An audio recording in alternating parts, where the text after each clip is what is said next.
Now straight to the details. Thank you again for taking the time to join us. His Excellency, the President of the Republic, Paul Kagame, has stated that Rwanda is ready to work closely with the United Republic of Tanzania on projects aimed at promoting the development of the people of both countries and the East African region as a whole, especially at a time of changes in international politics. The head of state made the remarks during a one-day visit to Tanzania on Sunday after holding talks with his Tanzanian counterpart, Her Excellency Dr. Samia Suluhu Hassan, which focused mainly on promoting trade between the two sides. The two leaders held a closed-door meeting, followed by discussions with officials, including ministers from both countries. They later briefed journalists and various officials on the focus of their discussions.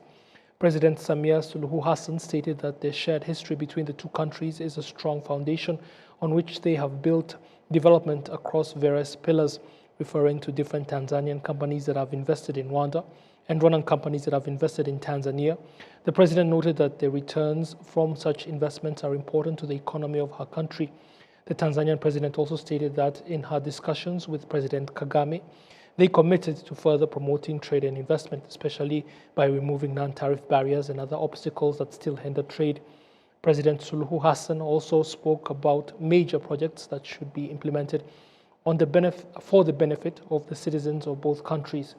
On his part, President Paul Kagame thanked Tanzania for its prominent role, especially in trade and commerce in the region. Tanzania is indeed a key partner for Rwanda. Over the years, we have strengthened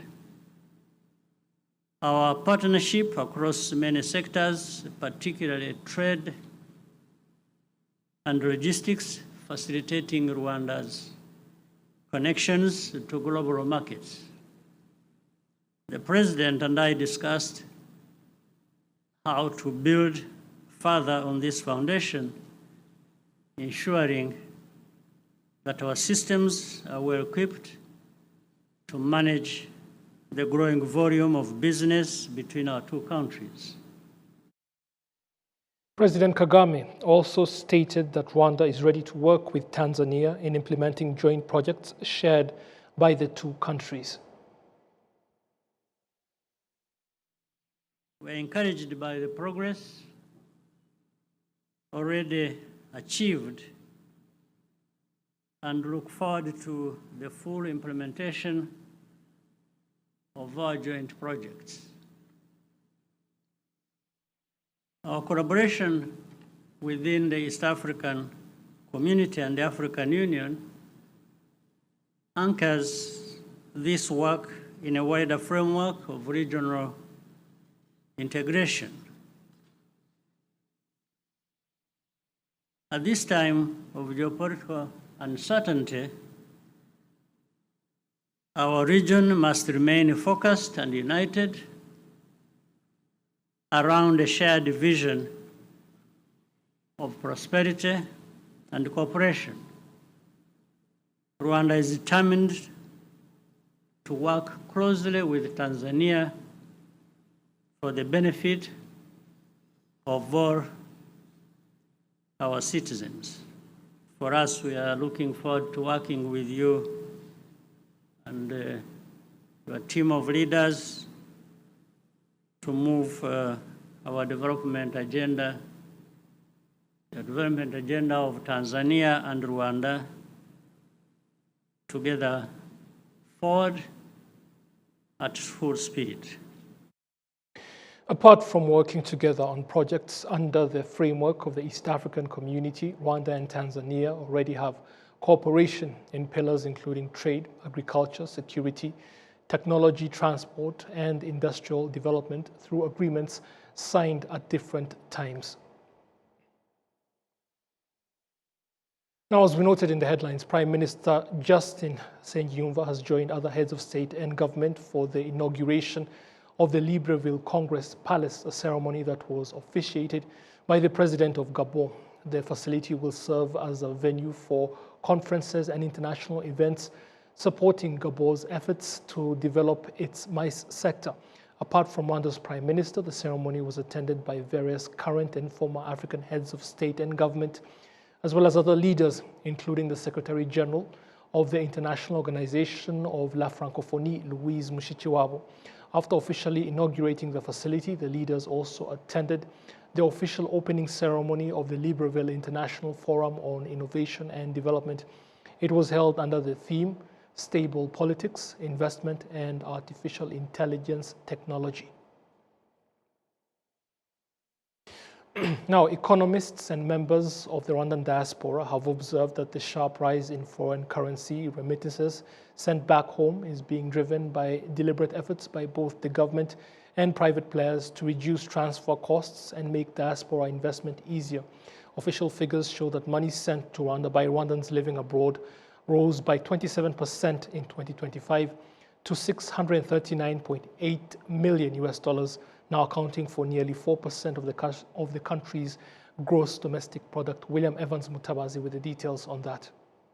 For years, many Rwandans living abroad complained that sending money home was unnecessarily expensive. Transfer charges often consumed a sizable share of what families or businesses were meant to receive. After living in Europe for 3 decades, Nsengiyumva Ramadan says the challenge pushed him to create a cheaper transfer alternative for Rwandans on the continent, one charging between 3 and 5% compared to nearly 9% under many conventional systems. His initiative comes at a time when the government of Rwanda has also removed value-added tax on remittance commissions, a move designed to lower the cost of sending money through formal channels and encourage more inflows into the country. Many Rwandans abroad, as well as families receiving money back home, say that reduced costs are making remittances more practical and more frequent. This will help us send money easily and at a lower price. RwandaPay, which gets launched in June, will be a game changer. It will help us send money to Rwanda easily and at a low price. At first, it was hard. It required that they wait a certain period of time, but now transactions are done in less than 15 minutes. Increasingly, diaspora money is doing more than meeting household needs. Part of it is being redirected into long-term investments. Among the collective projects financed by Rwandans abroad is the $1 campaign building known as Hope Hostel in Gasabo district, constructed to provide accommodation support to orphaned survivors of the genocide against the Tutsi. Another is Muhima Investment Company, a commercial property in Kigali, jointly financed by members of the diaspora. Others have injected capital into hotels, trucking, rental housing, and small trade ventures. Economist Kalisa John Bosco says diaspora Rwandans are becoming more willing to invest because Rwanda now offers stronger confidence, visible growth opportunities, and better returns than simply holding savings abroad. But today, the price will be fixed here in Rwanda.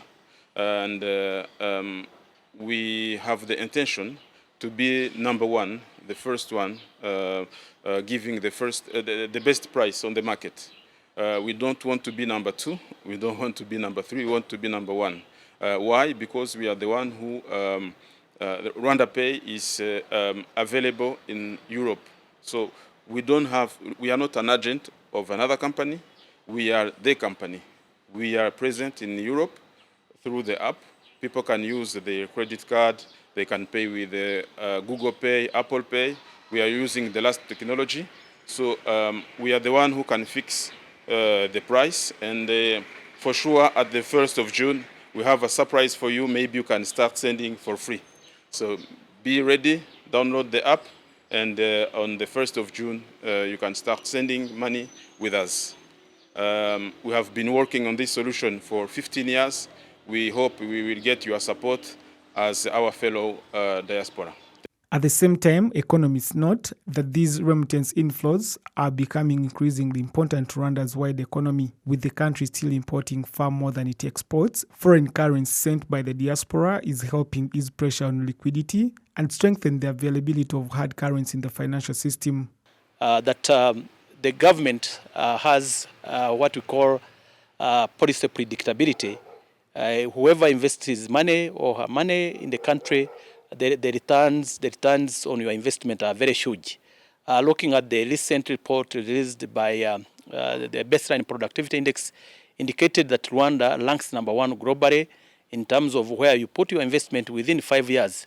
The return are very significant, are very huge. So that really provides or gives the confidence to Rwanda abroad to really take a proactive role in terms of rebuilding their country, and also ensure that those sectors that provides potential in terms of returns are invested in. So when you look at the number, we are almost 640 million US dollars coming from diaspora remittances. And another aspect is that the diaspora are now zero rated, meaning that their funds are not attracting any VAT. So that was also one of the tool or an instrument that has really encouraged diaspora to invest money in their country. From $502 million in 2024, remittances climbed to nearly $640 million in 2025. A jump, analysts say, reflects growing trust among Rwandans abroad that money sent home can now do more than support families. It can also build businesses and generate wealth.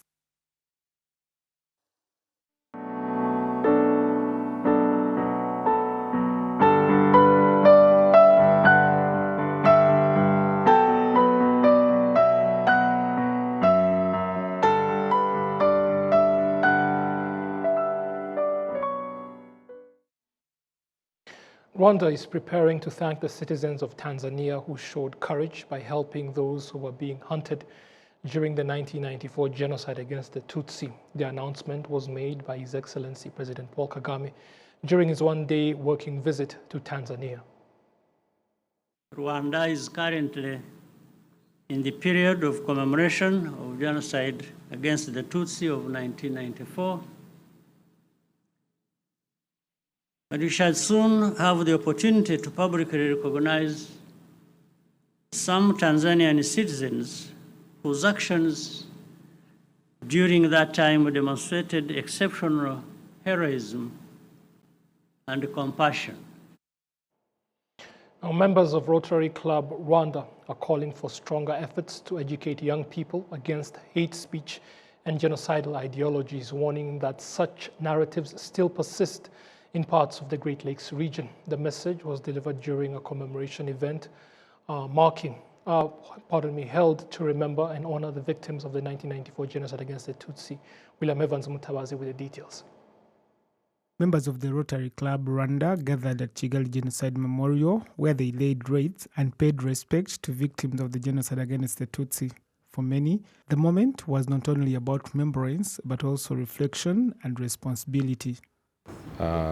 Kuganira ku mateka, talking about the history that resulted into the genocide against the Tutsi, and also picking lessons from our history as we commit ourselves to never again. We gathered here as Rotary Club family, and our discussions focused mainly on hate speech, evident in the Great Lakes region, so that we can analyze it and help young people know that they should fight against such ideologies. Abajene bamenye yuko izo mvugo ari imvugo zo kwamaganira kure. As post-genocide youth, we desire to have a big role in fighting against genocide ideology, and also we encourage even those younger than us to see to it that the genocide never repeats.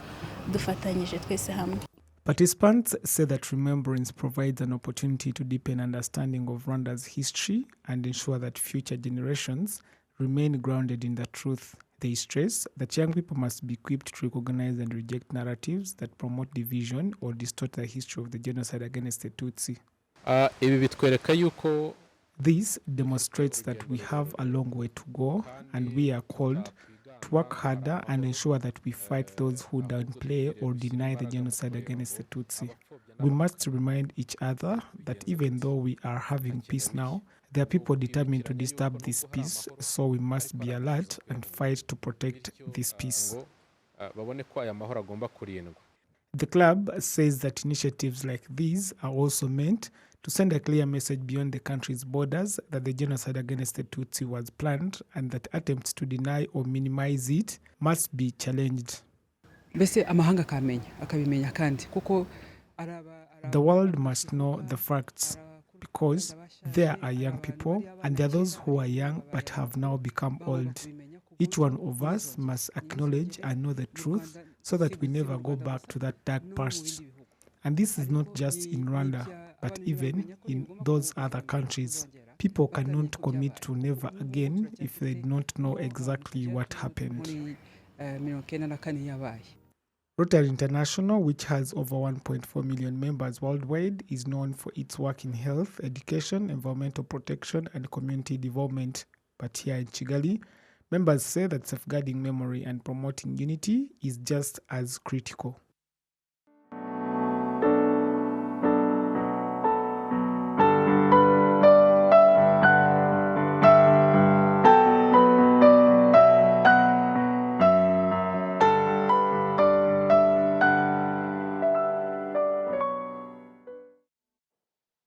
Rwanda is preparing new measures to accelerate the shift away from petrol and diesel vehicles as fuel prices continue to rise and pressure mounts to cut urban air pollution. The Ministry of Infrastructure says plans are underway to convert conventional vehicles into electric or gas-powered alternatives as part of the country's broader green transport agenda. William Evans Mutabazi once more. Across Kigali, thousands of motorcycles, buses and private cars move through the city every day, most of them still powered by petrol or diesel. But beyond the traffic congestion lies another growing concern: exhaust emissions and the rising cost of fuel. With global petroleum prices pushed upward in part by continued instability in the Middle East, many motorists say that owning and operating fuel-powered vehicles is becoming increasingly expensive. Some have opted to leave their cars parked and rely more on public transport, while users of electric vehicles say that the savings are already evident. Gas emissions and unnecessary movements are reduced because of the hike in the fuel prices. As for me, I never used to wait for my fuel to run empty. I would refill often. But now, the lowest I spend on refillings is 30,000, which also does not give as much in terms of liters. I think it's now time to buy an electric car. The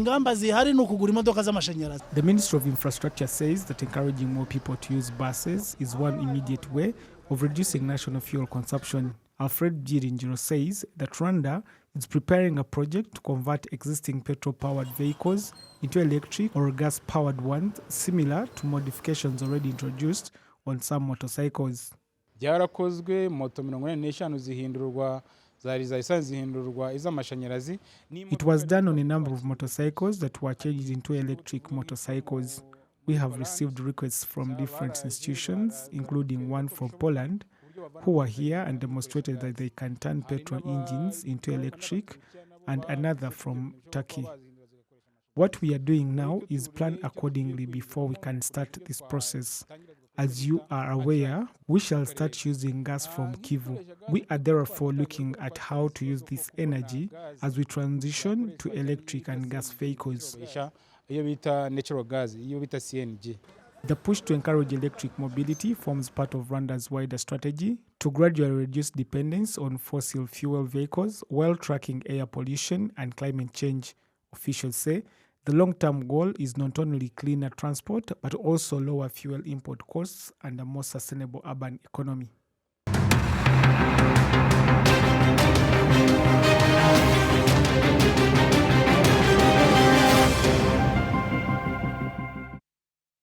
Now, let me end it here, but the programs are continuing on the television, so please stay with us. I hope you have a great week ahead of you. I'll be seeing you soon again. Goodbye.